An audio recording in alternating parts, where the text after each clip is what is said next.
Hi friends, welcome to అనూహ్య వేదిక.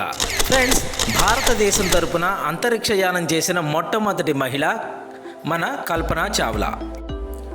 ఈమెను machine స్పెషలిస్ట్గా 1997లో NASA వాళ్ళు అంతరిక్షంలోకి పంపించారు.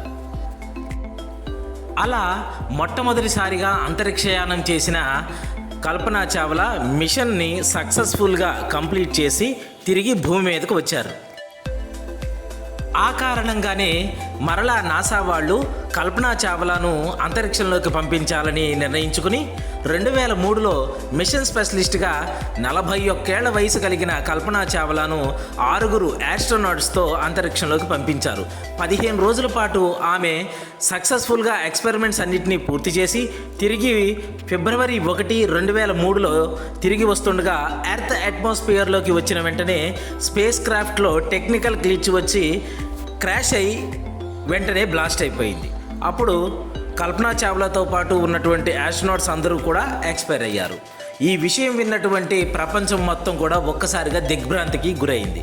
కానీ కల్పన చావ్లా చెప్పిన ఒకే ఒక మాట మనుషుల యొక్క మనస్సులో మెదిలింది.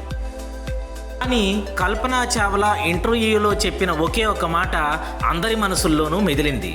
స్పేస్ కోసమే పుట్టాను, స్పేస్ కోసమే చేస్తాను అన్న మాట. Hats off to Kalpana Chawla.